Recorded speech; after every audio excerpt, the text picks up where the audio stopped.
Donc dans cet exercice, nous devons trouver la limite de racine carrée de x fois sinus x plus cosinus x au numérateur, le tout sur x, quand x tend vers plus l'infini. Alors comment faire? Eh bien, nous allons étudier premièrement la limite quand x tend vers plus l'infini du premier terme en fait, c'est-à-dire de racine carrée de x fois sinus x, le taux sur x.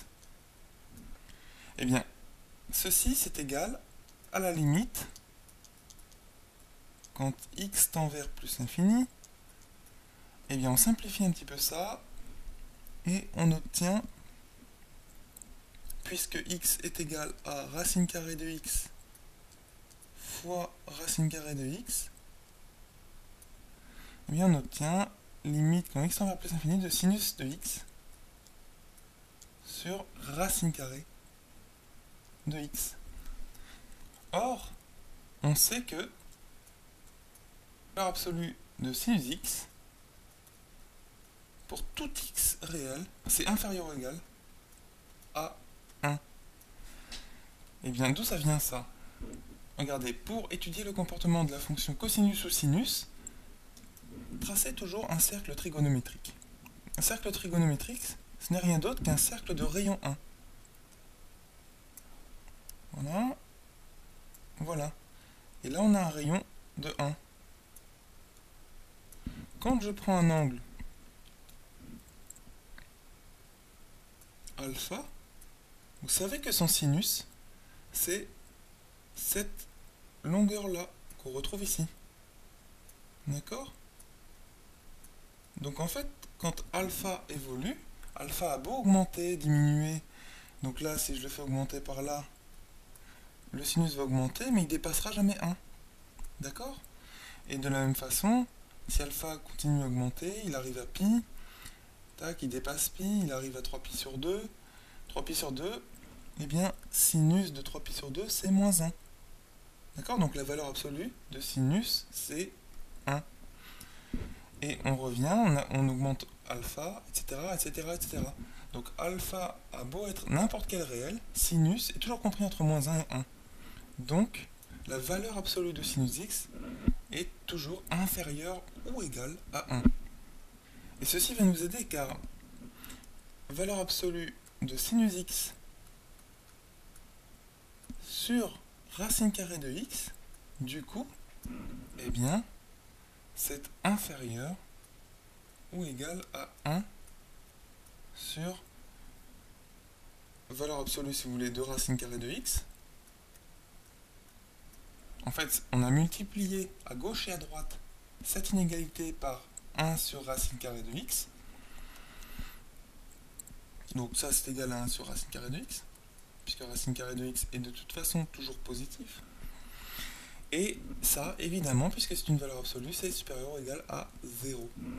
Donc par le théorème des gendarmes, ou par le théorème d'encadrement, eh bien vous obtenez que comme limite quand x tend vers plus l'infini de 1 sur racine carrée de x égale 0, alors limite quand x tend vers plus l'infini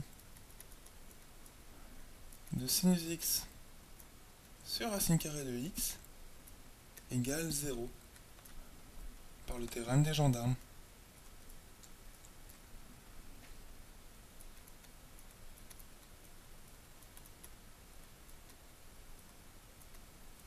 Voilà donc pour le premier terme de la limite que l'on recherche.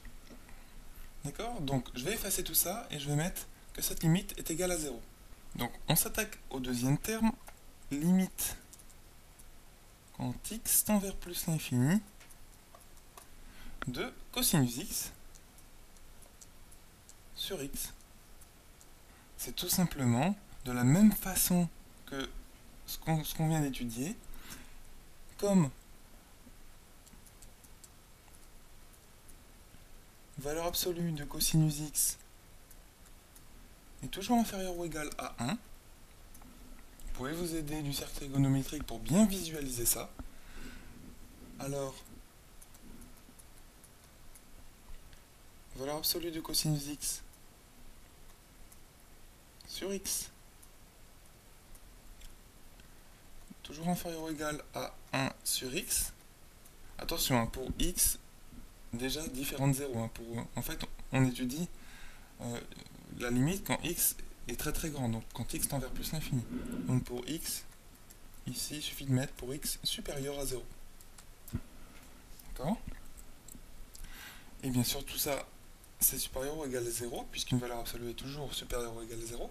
Donc, de la même façon, par le théorème des gendarmes,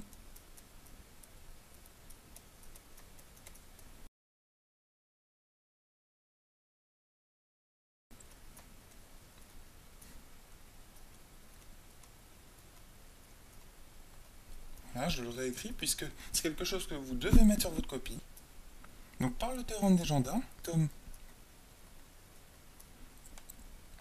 limite quand x tend vers plus l'infini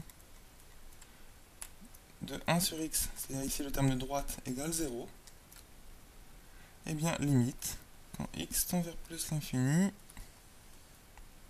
de cosinus x sur x égale 0.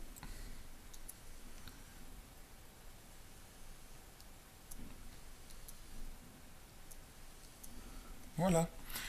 Donc pour conclure, comme tout ceci, donc je le réécris racine carrée de x fois sinus x plus cosinus x,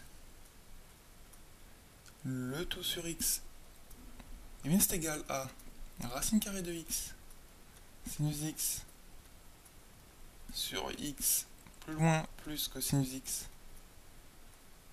sur x, comme ceci tend vers 0 pour x tend vers plus l'infini, comme ceci aussi tend vers 0 quand x tend vers plus l'infini, alors l'ensemble